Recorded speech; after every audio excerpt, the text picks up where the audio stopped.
So Tomislav Kuzmanovic is an attorney, Croatian-American out of Milwaukee, Wisconsin.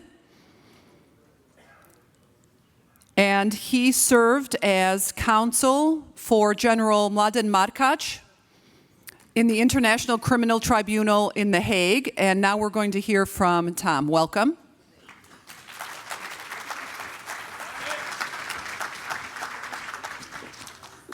Thank you, Maria.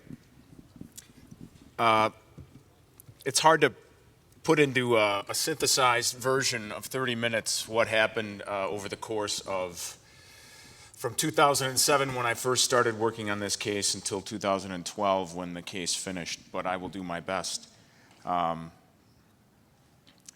Take a look at this sign and tell me what you think is wrong with it. This is when you walk into the tribunal in The Hague, and you see this sign. Well, what's the first thing that comes to your mind? They're already guilty. Where is the presumption of innocence? Bringing war criminals to justice and justice to victims. So that's just step one, walking in the door. It's a monumental thing to have been able to work on this case, to have been able, in the end, to be successful in this case, but it took a lot of work and it took a lot of people. We had a dedicated team, and in 2012, when we ended up finally winning, it was an amazing feeling, but just imagine what it was like for General Markac and for General Gotovina to be free. You have to go back to 1995, Operation Storm. Operation Storm, you can see, I'm going to skip this. You can see by the map here what it was like in Croatia. Everybody who was there knew. 1/3 of Croatia was occupied. Operation Storm was designed to liberate Croatian territory and to put an end to the war, which it ended up doing. If you look at the operations map, this whole case revolved around Operation Storm. It's harder to see, but Operation Storm began in August of 1995, and my client, General Markac, was the commander of the Special Police, better known as the Special Forces of Croatia, and they came down from the Velebit Mountains. Now, all of you who have been to Croatia have gone through the long tunnel on the highway near Sveti Rok. That's where my client's forces were based, up in the Velebit Mountains, and by foot they came through the Mali Alan Pass and broke the Serb-held areas in half between sectors north and south and began to liberate territory. If you look at, this is an interesting analysis of Operation Storm that was done by a Canadian general. This general's name was Alain Ferrand, and he was a general who was in the so-called peacekeeping force in Cannes at the time of Operation Storm. We all know today that Operation Storm was not only a well-run military operation, but it's studied around the world now. Well, this particular general wasn't a big fan of not only Croatia, but of the Croatian military. And one of his criticisms of Operation Storm was he was not a proponent of the certain propaganda line that the Croatian military are now a powerful and professional force. He said most of their tactics were uncoordinated, went nowhere, and their use of artillery was excellent, but their coordination between artillery, tanks, and infantry was not evident. Let's just juxtapose this to last year. Defense Secretary Mattis meeting with the Croatian Defense Minister Krstičević. And Secretary Mattis tells the audience at the Pentagon, and including Minister Krstičević, who also was a general during the course of time in Operation Storm, seeing you here today reminds me of my time at Supreme Allied Commander Transformation when Croatia joined NATO, and that was a very good day for the alliance. 22 years ago next month marks the anniversary of an operation named Storm, an operation that is studied in the U.S. military to show what a well-led force, well-trained, well-equipped, and with good political guidance, how it can change the course of history. And we are honored to have you here today for your role in that operation. We have great respect here for our friend and ally. It's a small country, but I would just say that it, as we say, bats and fights above its weight. So what a change in 20 years. Now imagine what would have happened to Secretary or to Minister Krstičević had Generals Gotovina and Markac been convicted. You would never hear a word about this. The great thing that happened in this case is that the war finally ended, the legal war ended. The military war ended in August of 1995. But the legal war did not end until November of 2012. Now, as you can see by this slide, the Operation Storm, which took place, happened very quickly and very efficiently. The case, however, was not quick and efficient. The case, as you can see in this slide, concerned crimes which were allegedly committed in August and September of '95 against the Krajina Serb population. The indictment was very broad in its scope in making all kinds of different allegations against all different kinds of military commanders, the three of whom were General Gotovina, General Markac, and General Čermak. They were accused as being participants in a joint criminal enterprise. What in the world is that, do you say? Well, we asked the same question. The objective of this joint criminal enterprise was to permanently remove the Serb population from Krajina. That's what their version of the events was in Operation Storm. It wasn't a military operation, but it was an operation to remove the Serb population of the Krajina. And in that process, crimes were allegedly committed.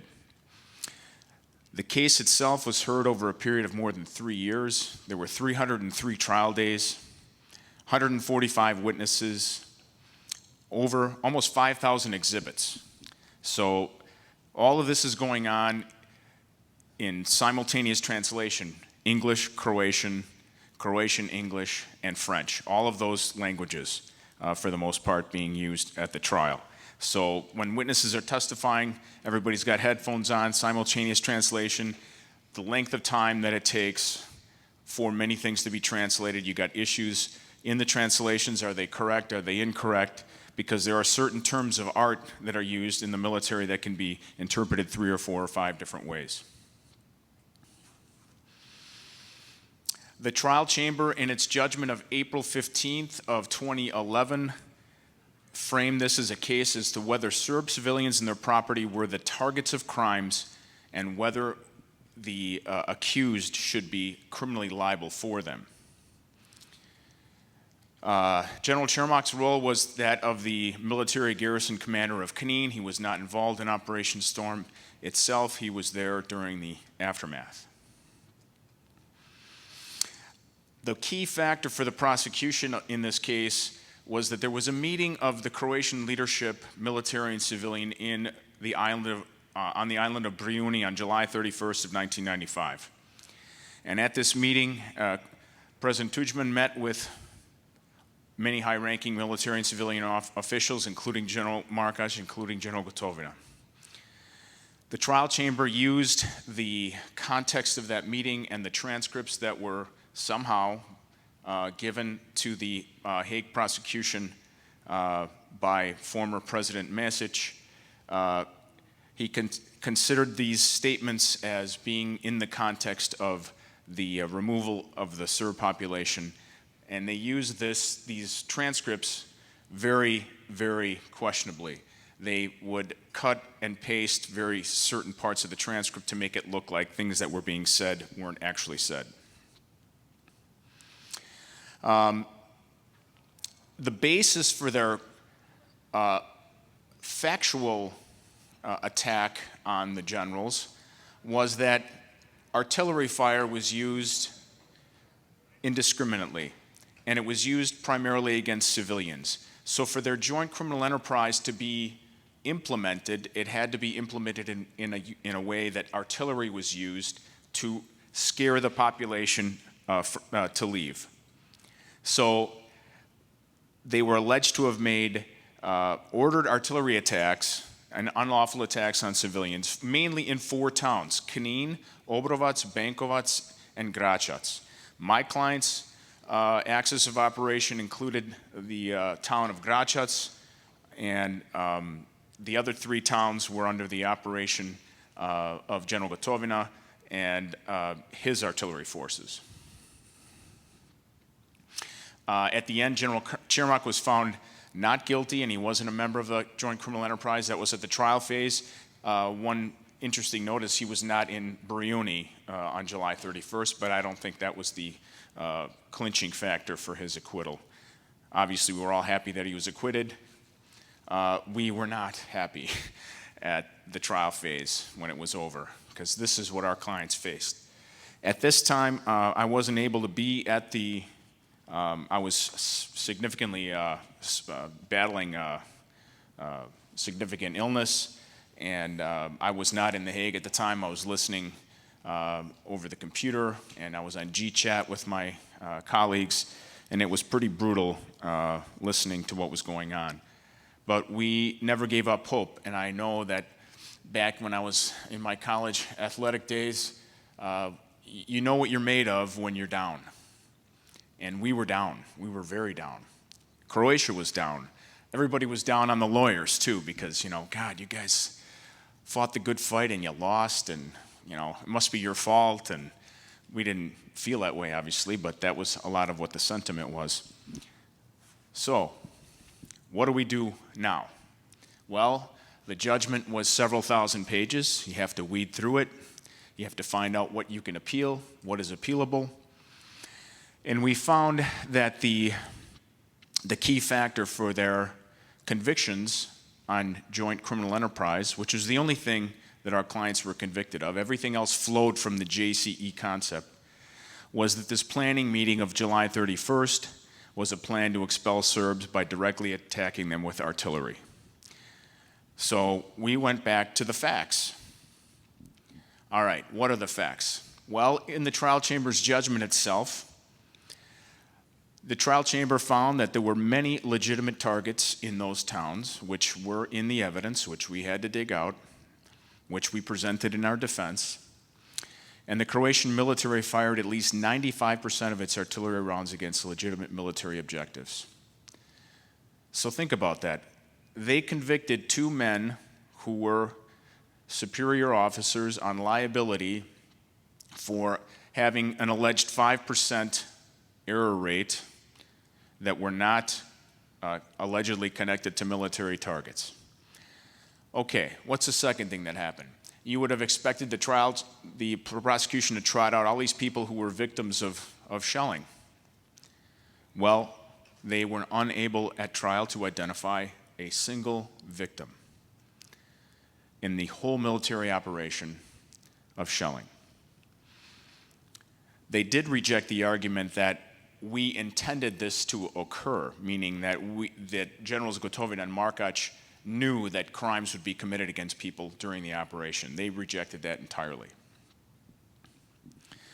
All right, there were 1,200 rounds of artillery in Operation Storm. Now think about that. The American military probably used that much in half an hour in Iraq. Out of those 1,200 rounds, 65 fell too far from a known military objective. And the trial chamber arbitrarily picked a number. There was evidence in trial by expert witnesses, both for the prosecution and for the defense, about artillery, range of error ranges and things like that. 200 meters was nowhere in the testimony. The trial chamber picked that number out on its own. So according to the trial chamber, 5% of these errant rounds were the primary and direct cause of the departure of Serb civilians from Sector North, Sector South, which is known as the Krajina. Any Serb civilian who was killed, they didn't identify any Serb civilian who was killed or injured by shelling, or better yet, even had any testimony from somebody who said, gosh, I was in Knin, I was afraid, and I left because of the shelling. Other than the specific reference to the 4 towns of Gračac, Benkovac, Obrovac, and Knin, the trial chamber found that Serb civilians left for reasons unrelated to unlawful conduct by the Croatian military. Interestingly, we hear this number thrown about that Operation Storm was the largest ethnic cleansing operation during the war. There were 250,000 Serbs who were ethnically cleansed from the Krajina. Well, first of all, we who know the facts, and the facts are in this trial, there were not 250,000 people, much less 250,000 Serbs in this occupied territory. That's number one. Number two, we have records from the UN that show that on the first day of the operation, and they were admitted into evidence, the Serb leadership came to the UN peacekeepers, who were the Canadians, in Knin, asking for transport for 35,000 people in sectors north and south who wanted to get out. They issued an evacuation order as soon as the attack began, and they wanted fuel and vehicles for 35,000 people.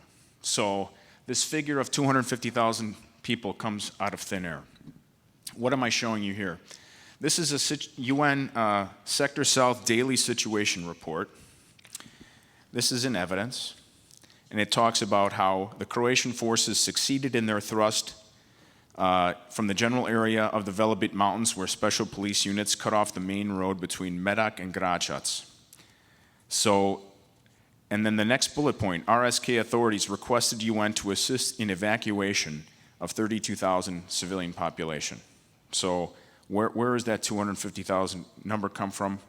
Well, it comes from propaganda that we have always known and had to deal with for a long time, being Croatians.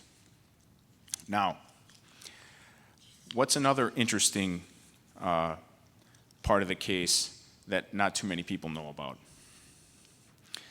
We had testimony from 2 generals, Canadian generals. I talked about General Ferrand once. I had a video clip of General Leslie, but unfortunately it's no longer available on YouTube. These 2 generals were talking about military operations in Croatia and their involvement as UN peacekeepers. One of them, General Leslie, went so far as to say that 25 to 30,000 people were killed as a result of artillery during Operation Storm. And he said it in the program called Canada Today, which is the equivalent to our NPR's, not morning edition, but whatever, the afternoon version. And this particular clip, and I'll get to it in a second, is amazing because of the arrogance that he shows. He talks about how General Gotovina, this is in 2003, how they can't seem to find him, and how we have lakes in Canada that are bigger in Croatia, and just the superior arrogance of these guys. It was an incredibly fun moment to cross-examine people like that, especially with the evidence that we had at trial, and the fact that the claims were made that 20 to 35,000 people were killed as a result of artillery. So fortunately, even with that at trial, those guys did not, for whatever reason, those 2 generals were believed by the trial chamber. This is an article about the General Leslie, who was grilled at the trial. General Leslie, the Gotovina team did a fantastic job. He apparently won some medal for retrieving civilians during the course of the Operation Storm on the first day. Well, he never left the building, and they found out that this medal was fraudulent, and that he had to admit that at trial, which was another good thing.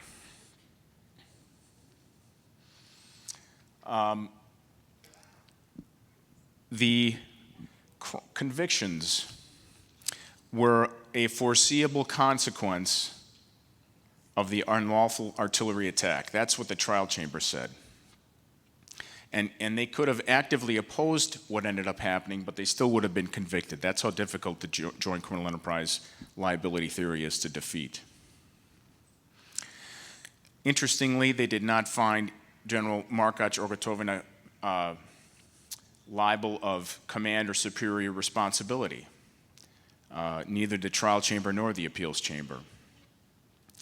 Well, here's the decision. 3-2, Markac and Gotovina get acquitted.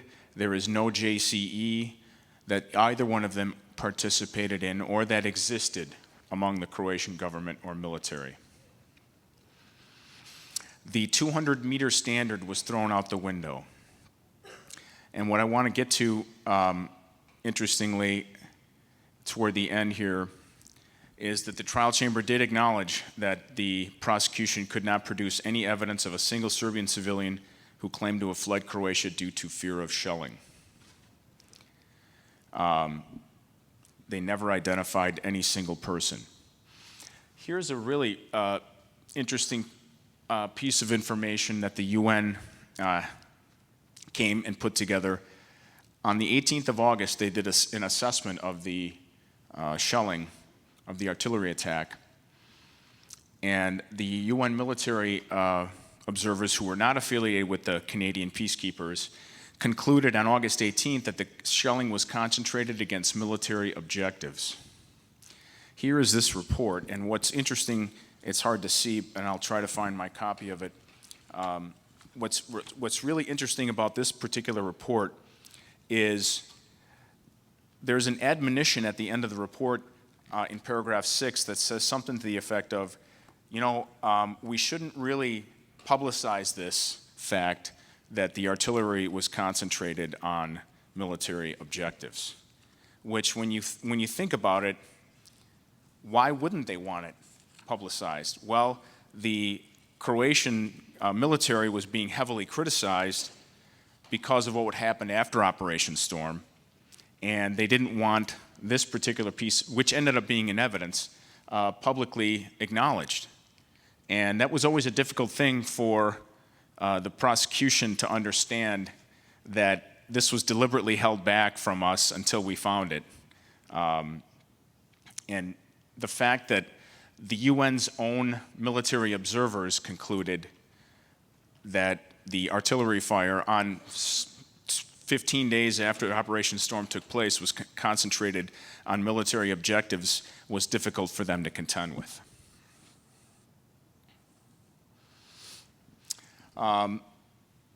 The evacuation order that I talked about earlier, both the trials chamber and the appeals chamber agreed that the Serbs left, other than those 4 main towns that we discussed, for their own reasons, unrelated to any unlawful conduct by the Croatian military. And then we found, obviously, all these findings of fact in the trial judgment that helped us in our appeal. The evacuation order was interesting because they had practiced evacuations. As a matter of fact, we found video from the Serb TV station in Knin that showed how they were practicing evacuations during the course of before Operation Storm. So a month before Operation Storm, the Serb civilian population, along with the military population, was practicing evacuations.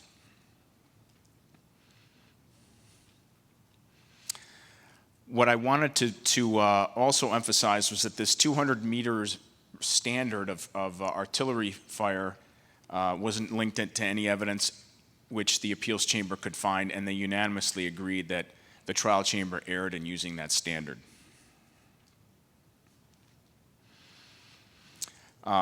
Because of time, I'm going to skip over some of these items here. This is an important conclusion. The trial chamber's conclusion that any round from any artillery piece that landed outside a 200-meter radius from a legitimate predetermined military target was presumed to be indiscriminately aimed at civilian targets. That's what the trial chamber said. While the appeals chamber said that's crazy. How do you know that? How do you know the intent of that? They said it was totally unreasonable. And moreover, that's why so many people, including military people who are experts, try to file amicus briefs in the appeal, because this rule would have exposed to criminal prosecution God knows how many combat military officers who didn't no more than follow indirect fire doctrine that's been universally accepted for decades. Can you go ahead and click on this? Let me give you an indication to set this up. This is a video of the crowds gathering to watch the verdict in Croatia. And you'll it was like you've won the World Cup. Imagine what it was like in that courtroom. This is the moment when the verdict was read, where General Gotovina was acquitted. The similar thing happens when General Markac is acquitted. But in the courtroom, it was amazing, because if you've seen the pictures from the courtroom or videos, I'm sure you have, there's glass from floor to ceiling that separates the gallery from the courtroom. And it's thick glass, it's bulletproof glass, and the gallery was packed at the time of the appeals judgment. So as we're sitting in here, stone-faced, wondering what's going to happen with our clients, and as they're sitting there, stone-faced, we hear this absolutely huge eruption in the gallery. And what was amazing about that was you could hear it through the bulletproof glass of all the people cheering in the gallery once the acquittal was read. And to this day, that watching this gives me some chills. We can go to the next slide, please.